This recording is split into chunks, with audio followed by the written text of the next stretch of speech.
അപ്പോൾ ഈ വീഡിയോയിൽ ഡിസ്കസ് ചെയ്യുന്നത് ബയോ ഇനോർഗാനിക് കെമിസ്ട്രിയിൽ എടുക്കാൻ ബാക്കിയുള്ള പോർഷൻസ് ആണ്. നമുക്ക് ആദ്യം നോക്കാം ബയോ കെമിസ്ട്രി ഓഫ് കാൽഷ്യം. അതായത് കാൽഷ്യത്തിൻ്റെ ഇമ്പോർട്ടൻസ്, നമ്മുടെ ശരീരത്തിലുള്ള ഇമ്പോർട്ടൻസ് ആണ് നമ്മളിതിൽ പറയുന്നത്. അപ്പോൾ നോക്കാം, it is used in cell walls, bones, teeth and shells as a structural component. നമ്മുടെ ശരീരത്തിലെ സെല്ല് വാളുകൾ, അതേപോലെ ബോണ്, ടീത്ത് എല്ലാത്തിൻ്റെയും സ്ട്രക്ചറൽ കമ്പോണൻ്റ് ആണ് ആര്? Calcium. The hydrolysis of triacylglycerides is assisted by calcium 2 plus ions, which is due to the ability to form complexes with the free fatty acids. Well, it is essential for the activity of enzyme phospholipase A2. Calcium ions function as an intracellular mediators in the regulation of metabolic effects in the cells. പിന്നെ വേറെ function പറയുകയാണെങ്കിൽ the calcium ions are bounded by a protein cadmodulin and Ca2 plus cadmodulin complex exerts control over the biochemical activities in the cells. Balanced system of ions which controls the correct functioning of heartbeat. അപ്പോൾ ഇതാണ് എന്ത് നമ്മുടെ heart ബീറ്റിനെയൊക്കെ control ചെയ്യുന്നത്. The functioning of hormonal system like പിന്നെ kidneys, gastro industrial systems എല്ലാത്തിനും എന്താണ് കാൽഷ്യത്തിൻ്റെ balance അളവ് എന്താണ് ആവശ്യമാണ്. കൂടിയാലും പ്രശ്നമാണ്. ഒരു ബാലൻസ്ഡ് സ്റ്റേറ്റിൽ എന്ത് ചെയ്യണം? എല്ലാത്തിലും കാൽഷ്യം ആവശ്യമാണ്. Ca2 plus ions play an important role in the clotting of blood.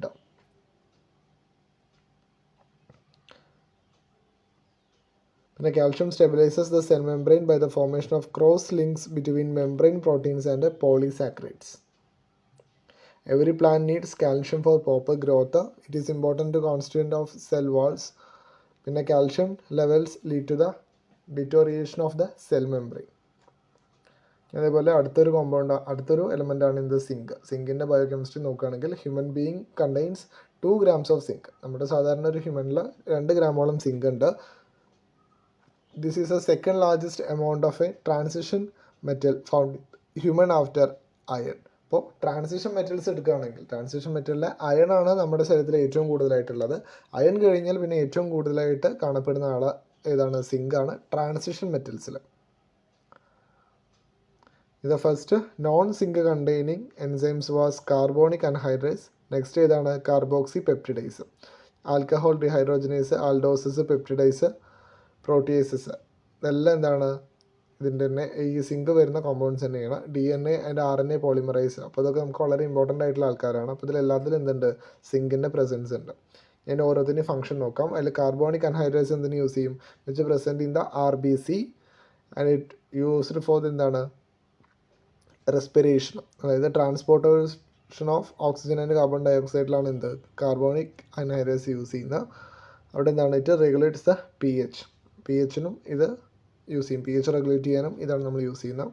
Next carboxy peptidase എവിടെയാണ്? പാങ്ക്രിയാറ്റിക് ജ്യൂസിലാണ് നമുക്ക് അടങ്ങിയിട്ടുള്ളത്. Digestion of proteins by animals and in the protein metabolism. Next വരുന്നത് ആൽക്കഹോൾ ഡിഹൈഡ്രോജനേസ് ആണ്. അതുപോലെ യൂസ് ചെയ്യുന്ന alcohol metabolism, oxidation of alcohol into aldehyde and reverse action. പിന്നെ dehydrogenases and aldoses എവിടെയാണ്? ഷുഗർ മെറ്റബോളിസത്തിലാണ്. ആൽക്കലൈൻ ഫോസ്ഫേറ്റ് അടങ്ങിയിട്ടുള്ളത് certain energy releasing reactions. പിന്നെ zinc stabilises coiled ribosome and play role in the sexual maturation and reproduction of animals. Next biochemistry of cobalt. ഇപ്പോൾ cobalt മെയിനായിട്ട് അടങ്ങിയിരിക്കുന്നത് എവിടെയാണ്? Cyanocobalamin, vitamin B12 കോബാൾട്ടാണുള്ളത്. പിന്നെ adenosylcobalamin, അതേപോലെ മീഥൈൽ കോബലമിനിലൊക്കെ എന്താണ്? Cobalt content. ഇതാണ് കോബാൾട്ട് കണ്ടന്റിൻ്റെ സ്ട്രക്ചറൊന്നും നമുക്ക് പഠിക്കാനില്ല. ഇപ്പോൾ നോക്കുക, ഇതിൽ കോബലമിൻ എടുത്ത് ചോദിക്കാൻ ചാൻസ് ഉള്ള കാരണം എന്താണ്? Vitamin B12 is the only vitamin known to contain a metal ഉള്ള ഏക വിറ്റമിൻ ഏതാണ്? വിറ്റമിൻ B12 ആണ്. അതിലടങ്ങിയിരിക്കുന്ന ആളാരാണ്? കോബാൾട്ടാണ്. The human body contains about 5 milligram of cobalamins and lack of vitamin B12 causes pernicious anaemia. Vitamin B12 is required in human for the several enzymatic transformations. Several enzymes in the human body depends upon the adenosine cobalamin for their reaction. പിന്നെ methyl കോബലമീൻ്റെ reaction പറയുകയാണെങ്കിൽ methyl transfer reactions example നോക്കുകയാണെങ്കിൽ acetic acid synthesis, methane synthesis എല്ലാ biological ഫംഗ്ഷൻസിലൊക്കെ നമുക്ക് എന്താണ്? Methyl കോബലമീനാണ് ആവശ്യം. ഇനി നമ്മൾ നോക്കുന്ന കുറച്ച് ടോക്സിസിറ്റി ഓഫ് മെറ്റൽസിൽ ടോക്സിസിറ്റി ആയിട്ടുള്ള വരുന്ന മെറ്റൽസുകൾ ഏതൊക്കെയാണ്. നമ്മൾ കഴിഞ്ഞ സെമ്മിലും പഠിച്ചിട്ടുണ്ടായിരുന്നു.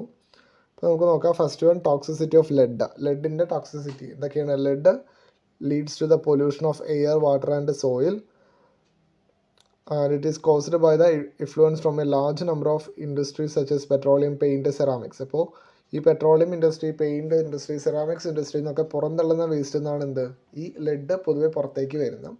അതെന്താണ് air pollution, water pollution, soil പൊല്യൂഷനൊക്കെ കാരണമാവും. It is highly toxic for living organisms.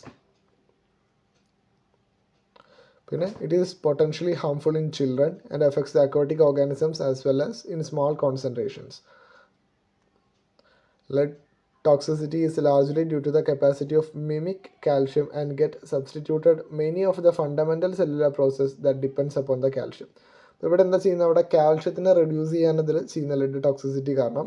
ഇപ്പോൾ എന്താണ്, lead can cross the cell membrane in various ways. Once it is പെnetrated into the cytoplasm, lead continuous detective mimicking action by occupying the calcium binds sites on numerous calcium dependent proteins. അപ്പോൾ ഇതെന്താണ്, ഒരു വട്ടം നമ്മുടെ സൈറ്റോപ്ലാസത്തിലേക്ക് enter ആയി കഴിഞ്ഞാൽ പിന്നെ അവിടെ മിമിക് ആക്ഷൻസ് കൊണ്ട് കാണിച്ചുകൊണ്ടിരിക്കും. അതായത് അവിടുത്തെ കാൽഷ്യം പ്രൊഡക്ഷൻ അല്ലെങ്കിൽ കാൽഷ്യം ഡിസ്ട്രിബ്യൂഷൻ എല്ലാം ഇതെന്താണ് ബ്ലോക്ക് ചെയ്തിട്ട് എന്താണ് നമുക്ക് കാൽഷ്യം ആവശ്യമില്ല. നമ്മൾ നോക്കി ബയോകെമിസ്ട്രി ഓഫ് കാൽഷ്യം പഠിച്ചപ്പോൾ നമ്മൾ നോക്കി എന്താണ് കുറേ കാര്യങ്ങൾക്ക് എന്താണ് കാൽഷ്യം ഇമ്പോർട്ടൻറ്റ് കണ്ടൻ്റ് ആണ്. അപ്പോൾ നമ്മുടെ ടീത്ത് ആണെങ്കിലും ബോൺസ് ആണെങ്കിലും എല്ലാത്തിലും കാൽഷ്യം കണ്ടൻറ്റ് എന്താണ് വളരെ അത്യാവശ്യമായിട്ടുള്ള ഒന്നാണ്. അപ്പോൾ അത് കുറയ്ക്കുകയാണ് ചെയ്യുക ഇത് ലെഡ്. അപ്പോൾ in animals and man, lead accumulates mainly in bones from where it comes into circulation to the bones. അപ്പോൾ ഇത് പൊതുവെ അക്യുമുലേറ്റ് ചെയ്യുക എവിടെയാണ്, ബോണിലാണ് അക്യുമുലേറ്റ് ചെയ്യുക, particularly at times of stress or illness. അപ്പോൾ ലെഡ് കോസസ് എന്താണ് അനീമിയ, ഡിസ്റപ്ഷൻ ഓഫ് ഹീമോഗ്ലോബിൻ, പിന്നെ as well as damage to the nervous system. Even at lower blood levels it has been associated with the miscarriages in the pregnant woman and low birth weights for infant. അപ്പോൾ പുതിയതായിട്ട് ഉണ്ടാകുന്ന കുട്ടികളുടെ wait ലോസിനും കാരണം എന്താണ് ഈ lead presence ആണ്. ഇത് എവിടെയാണ് അക്യുമുലേറ്റ് ചെയ്യുക, ഹ്യൂമൻസിൽ ബോൺസിലാണ് എന്ത് ചെയ്യുക ഇത് അക്യുമുലേറ്റ് ചെയ്ത് കിടക്കുക ശരീരത്തിലേക്ക് എത്തിക്കഴിഞ്ഞാൽ. ഇത് പ്രധാനമായിട്ട് എഫക്റ്റ് ചെയ്യുന്നത് കാൽഷ്യത്തിനെയാണ്. Next, toxicity of mercury pollution എന്താണ്, എയർ, വാട്ടർ, സോയിൽ എല്ലാത്തിലും പൊല്യൂഷൻസ് ഉണ്ടാവും. എന്താണ് ഇൻഡസ്ട്രീസിൽ നിന്ന് പുറന്തള്ളുന്ന വേസ്റ്റ് നിന്നാണ് കിട്ടുന്നത്. Mercury is highly toxic due to all aquatic as well as terrestrial organisms. It has tremendous capacity to bioaccumulate from the methyl mercury. It returns to the biomagnify through food chains, ultimately causing brain damage and consumers at a higher trophic levels. അപ്പോൾ ഇതടങ്ങിയിട്ടുള്ള food particles എല്ലാം നമ്മൾ കഴിക്കുകയാണെങ്കിൽ അല്ലെങ്കിൽ നമ്മുടെ ശരീരത്തിലേക്ക് ഇത് എത്തുകയാണെങ്കിൽ എന്താണ് അത് പൊതുവെ ഡാമേജ് ഉണ്ടാക്കുക ബ്രെയിനിനാണ്. മീഥൈൽ മെർക്കുറി എന്നാണ് ഇത് പൊതുവെ വരുന്നത്. ഇനി ഇതിൻ്റെ എഫക്റ്റ് കാരണം ഉണ്ടായതാണ് മിനമാറ്റ ഡിസീസ്. അത് നമ്മൾ കഴിഞ്ഞ സെമ്മിൽ നമ്മൾ ഡിസ്കസ് ചെയ്തതാണ് മിനമാറ്റ ഡിസീസസ്. മിനമാറ്റ സിറ്റിയിലെ ആൾക്കാർക്ക് എന്താണ് മെർക്കുറി പോയിസണിങ് സംഭവിച്ചിട്ട് അവിടെ ഉണ്ടായതാണ്.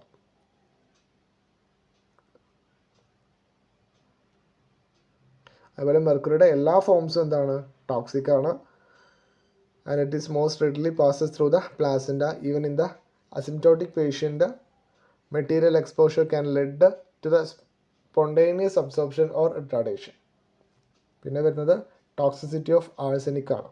Arsenic inhibits the action of enzymes which catalyses cellular reactions. അതിന് പൊതുവെ എന്താണ് ആഴ്സനിക് ചെയ്യുക, ATP പ്രൊഡക്ഷനാണ് ബാധിക്കുക. At the level arsenic inhibits pyruvate dehydrogenase. പിന്നെ through the interaction with DNA repair proteins, arsenic inhibit the natural DNA repair process and thereby leads to cancer. അപ്പോൾ symptoms of arsenic എന്താണ്, poisoning begin with headache, പിന്നെ confusion, severe diarrhoea, പിന്നെ drowsiness. Poisoning develops convulsion and changes into finger nail pigmentation called leukonychia. The final result of arsenic poisoning is coma and followed by death. നമ്മൾ അടുത്ത വീഡിയോയിൽ discuss ചെയ്യുന്നത് anti cancer drugs ആണ്.